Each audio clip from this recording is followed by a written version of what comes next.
28 ივლისი ჰეპატიტების მსოფლიო დღეა, რომელიც მიზნად ისახავს საზოგადოების ცნობიერების ამაღლებას ვირუსული ჰეპატიტების, ასევე გამოწვეული დაავადებებისა და მათი პრევენციული ღონისძიებების შესახებ.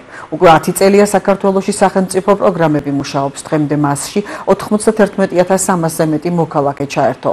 განკურნების მაჩვენებელია 98,5% პროგრამა აქტიურად მუშაობს გურჯაანში, კახეთი იონის დიაგნოსტიკურ ცენტრშიც.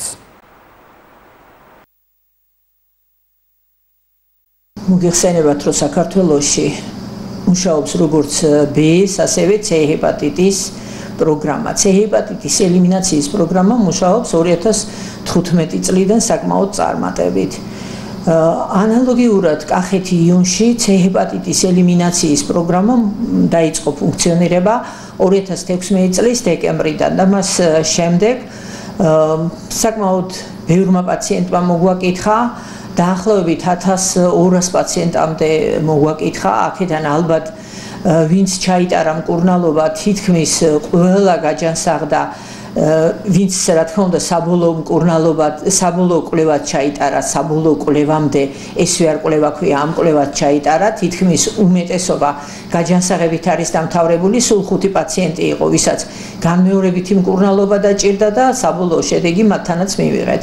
ისე რომ ეს ელიმინაციის პროგრამა საკმაოდ კარგად მუშაობს, ანალოგიურად საქართველოში საკმაოდ კარგად მუშაობს, უკვე თითქმის 8 წელია.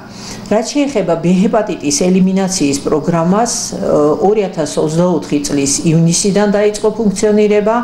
ანალოგიურად კახეთის რეგიონში ჩვენი კლინიკა არის ჩართული B ჰეპატიტის სახელმწიფო პროგრამაში. სიმართლე გითხრათ, B ჰეპატიტის სახელმწიფო პროგრამაში ბევრი პაციენტი არ აქვს ჩართული.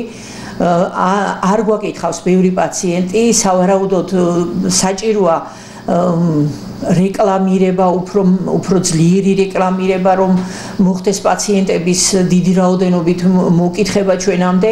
სავარაუდოდ მეურვე პაციენტმა არც იცის, რომ მათ აქვთ B ჰეპატიტი, იმიტომ რომ სიმპტომატიკა, როგორც მოგეხსენებათ, არ ახასიათებს B ჰეპატიტებს თავიდან, სანამ არ გართულდება მდგომარეობა, რაც შეეხება გართულებები B ჰეპატიტს, როგორც ასევე C ჰეპატიტსაც ახასიათებს საკმაოდ სერიოზული შეიძლება იყოს გართულება, ციროზი და კიბომდეც კი.